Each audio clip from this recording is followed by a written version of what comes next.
राम राम दोस्तों, कैसे हो आप लोग। आज हम आपको लोग के लिए लेके आए हैं डाइजेस्टिव सिस्टम का PYQ। सारे रेलवे की प्रीवियस ईयर क्वेश्चन हैं और बहुत से लोगों ने मुझे मैसेज किया था कि ये DV के बारे में बताने के लिए। तो मेरा अभी DV और मेडिकल हुआ नहीं है, 1-2 दिन के बाद है। तो जब हो जाएगा तो फिर हम आपको उसके बारे में भी एक वीडियो पूरा बना के आपको डिटेल्स में समझाएंगे। आज चलिए पाचन डाइजेस्टिव सिस्टम मतलब पाचन तंत्र के बारे में हम लोग कुछ क्वेश्चन आंसर को देखते हैं। तो पहला क्वेश्चन है, भोजन के पाचन की प्रक्रिया कहाँ से प्रारंभ होती है। उत्तर है मुख से। दूसरा होता है, लार में कौन सा एंजाइम पाया जाता है। तो लार में हमारा टाइलिन एंजाइम पाया जाता है और टाइलिन एंजाइम में ही इमाइलेज होता है। ठीक है। नेक्स्ट क्वेश्चन है, मनुष्य के दांत कितने प्रकार के होते हैं। तो मनुष्य के दांत जो होते हैं वे 4 प्रकार के होते हैं। जैसे आप लोग जानते ही हैं कि वयस्क मनुष्य में 32 प्रकार के दांत होते हैं, मतलब तीत होते हैं। और उन 32 प्रकार के तीतों को 4 वर्गों में बांटा जाता है। इसमें होता है कृदंत, रदनक, अग्रचवर्णक, अचवर्णक। ठीक है। कृदंत हमारे 4 होते हैं, रदनक 1 होते हैं, अग्रवर्णक 2 होते हैं और चवर्णक भी 2 होते हैं। इस तरह से अगला क्वेश्चन है कि वयस्क मनुष्य में कितने अस्थायी दांत होते हैं। तो वयस्क मनुष्य में 32 अस्थायी दांत होते हैं। 16 दांत ऊपर होता है और 16 दांत नीचे होता है। अगला प्रश्न है, दूध के दांतों की संख्या कितनी होती है। तो दूध के दांतों की संख्या 20 होती है, जो जनरली बच्चों में पाई जाती है। जब छोटे बच्चे होते हैं तो उनको दूध के दांत होते हैं। जब दूध के दांत उनके टूट जाते हैं तो उसके जगह पे परमानेंट टीथ आ जाता है। और परमानेंट टीथ टूटने के बाद फिर नहीं आता है। जैसे कि अगर हम लोग का अगर दांत टूट जाए तो दोबारा उसके जगह पे कोई भी दांत नहीं आएगा। लेकिन बच्चों के दांत टूटने के बाद आ जाते हैं, क्योंकि उनके जो दांत होते हैं वो दूध के दांत होते हैं। ठीक है। इसलिए इसको अस्थायी दांत भी कहा जाता है। दांतों के अध्ययन को क्या कहा जाता है। तो दांतों के अध्ययन को ओडोंटोलॉजी कहा जाता है। इसको याद रखिएगा, बहुत बार पूछा गया है ये। लार ग्रंथियाँ कितनी जोड़ी पाई जाती है। तो मनुष्य में लार ग्रंथियाँ जो होती है वह 3 जोड़ी पाई जाती है। 2 जोड़ी जीभ के दोनों साइड नीचे में होता है और एक तो हल्का आगे में होता है।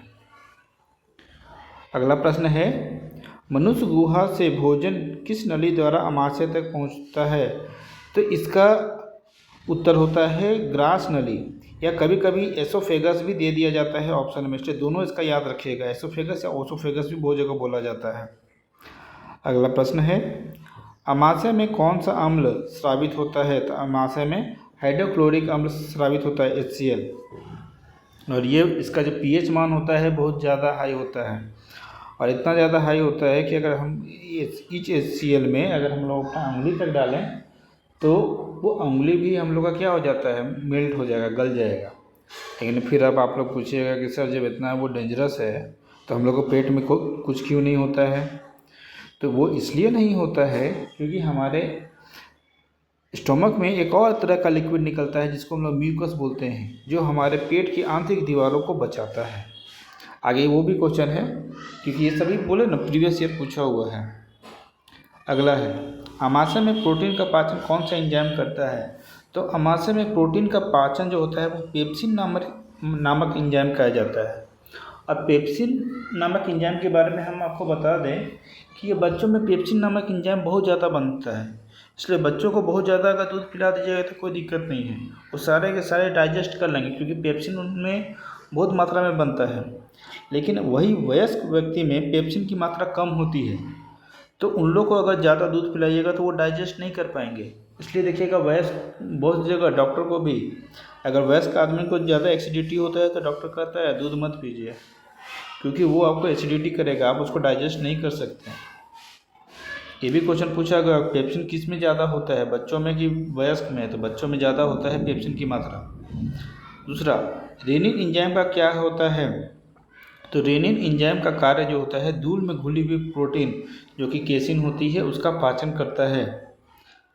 अगला प्रश्न है, अमाशय के किस भाग में भोजन सबसे अधिक समय तक रहता है? तो पाइलोरोसिस भाग, अमाशय के पाइलोरोसिस भाग में जो भोजन होता है सब सर्वाधिक समय तक रहता है। अगला प्रश्न है, भोजन के अमाशय से निकलने के बाद उसे क्या कहते हैं? तो भोजन के अमाशय से निकलने के बाद उसे काइम कहा जाता है। पीत रस का निर्माण कहाँ होता है? पीत रस, जिसको बाइल जूस भी कहा जाता है, इसका जो निर्माण होता है यकृत लीवर में होता है। अगला प्रश्न है, पीत रस कहाँ जमा होता है? तो पीत रस मतलब बाइल जूस जो होता है वो पित्ताशय मतलब गॉल ब्लैडर में जमा होता है। अगला प्रश्न है, पीत रस का कार्य क्या होता है? पीत रस का कार्य होता है वसा का इमल्सीकरण करना, मतलब पायसीकरण करना, मतलब वो वसा को डाइजेस्ट करने में हेल्प करता है। अगर किसी के शरीर में पीत रस नहीं बनेगा तो वो वसा उसका डाइजेस्ट नहीं हो पाएगा। मानव शरीर की सबसे बड़ी ग्रंथि कौन सी है? ये यकृत लीवर है, सबसे बड़ी ग्रंथि, सबको जानते ही होंगे।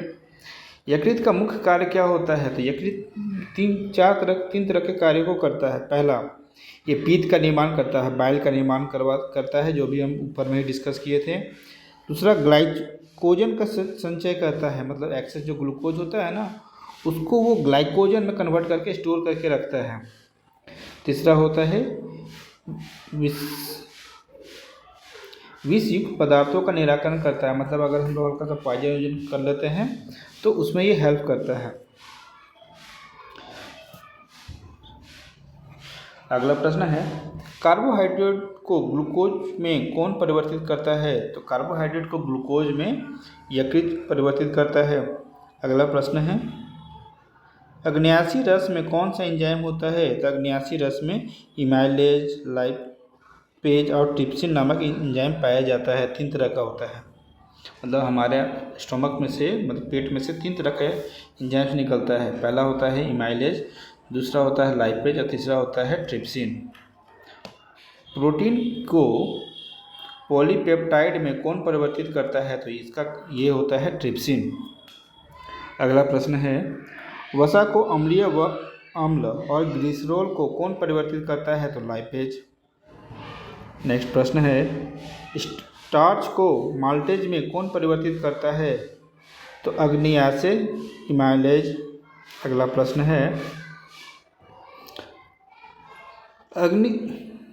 अग्न्याशय द्वारा स्रावित हार्मोन कौन सा होता है? तो अग्न्याशय जो होता है, मतलब अग्न्याशय जो होता है जिसको पेनक्रियाज हम लोग बोलते हैं, वो इंसुलिन और ग्लूकागोन हार्मोन को स्रावित करता है।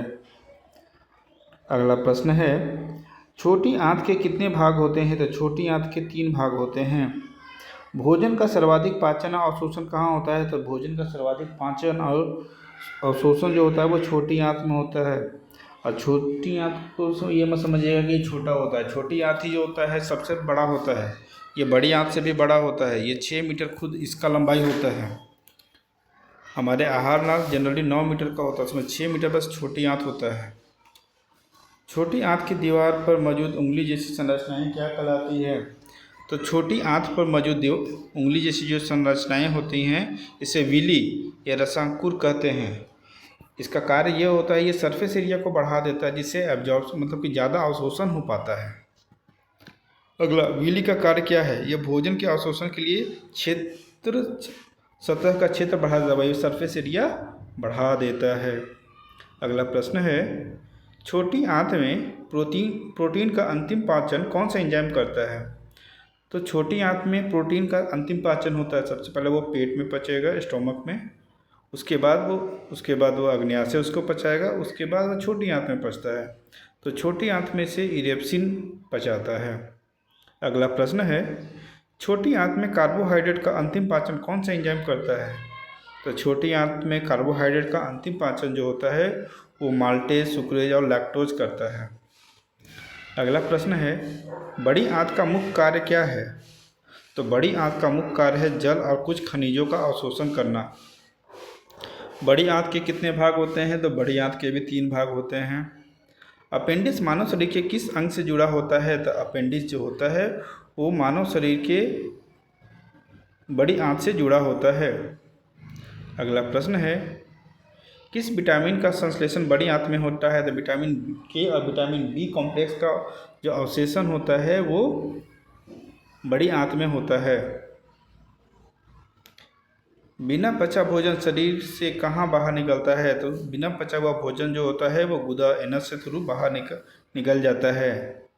अगला प्रश्न है, पाचन तंत्र में कौन सा अंग पाचक ग्रंथि नहीं है?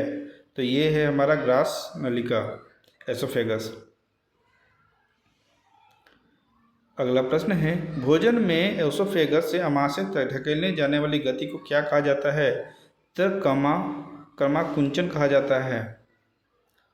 अगला प्रश्न है, किस पोषक तत्व का पाचन मुख से शुरू होता है? तो कार्बोहाइड्रेट का पाचन जो होता है वो मुख से ही हो जाता है। सबसे पहले इसका जो पाचन होगा वो मुख में ही स्टार्ट हो जाता है। वो मुख में ही कार्बोहाइड्रेट को छोटे छोटे माल्टोज में इसको तोड़ दिया जाता है। फिर माल्टोज हमारे स्टोमक में जाएगा, फिर वहाँ पे वो टूटेगा और लास्ट में फिर हम लोग को मिलता है क्या? ग्लूकोज। ठीक है, हम लोग जब रोटी खाते हैं उसको जब चबाते हैं, चबाने के बाद वो मीठा हो जाता है। वो इसलिए होता है क्योंकि हम लोग जो रोटी खाते हैं बहुत देर तक जब चबाइएगा तो वो माल्टोज में कन्वर्ट हो जाता है लार्ज के साथ मिलके, और फिर जितना च्यू करने से वो माल्टोज बन जाता है। माल्टोज हल्का मीठा होता है। कार्बोहाइड्रेट को हम अलग से एक वीडियो बनाएंगे जिसमें सिर्फ कार्बोहाइड्रेट समझाएंगे, उसमें ज़्यादा क्लियर होगा। चलिए आगे हम लोग चलते हैं, कहाँ तक पहुँचे थे? किस प्रोटीन तत्व का पाचन आमाशय से शुरू होता है? तो प्रोटीन का जो पाचन स्टार्ट होता है वो प्रोटीन का पाचन जो होता है वो आमाशय से स्टार्ट होता है। अगला प्रश्न होता है, किस पोषक तत्व का पाचन छोटी आंत से शुरू होता है? तो वसा का जो पाचन होता है वो छोटी आंत से स्टार्ट होता है। इससे पहले वसा का वसीकरण मतलब कि इमल्सीकरण कर दिया जाता है जो कि पीत रस करता है, लेकिन ये भी जो करता है वो छोटी आंत में घुसने के जस्ट उसे इंट्रेंस पे ही मतलब गेट पे ही कर दिया जाता है। अगला है, शरीर में अतिरिक्त ग्लूकोज कहाँ ग्लाइकोजन के रूप में जमा होता है? तो यकृत और मांसपेशियों में। अभी बताए थे कि हमारा शरीर जो है अतिरिक्त ग्लूकोज को ग्लाइकोजन में कन्वर्ट कर देता है, और ग्लाइकोजन में कन्वर्ट करने का काम होता है लीवर का, और ये स्टोर करके कहाँ लगता है? लीवर और मांसपेशियों में। ठीक है, चलिए आज के लिए हम इतना ही रहने देते हैं। बाकी जो नेक्स्ट क्वेश्चन है, अभी और भी क्वेश्चन है, इसको हम अलग से एक वीडियो में भेज देंगे। चलिए थैंक यू दोस्तों। पसंद आया हो, सेकेंड पार्ट से देखना हो तो सब्सक्राइब कीजिएगा।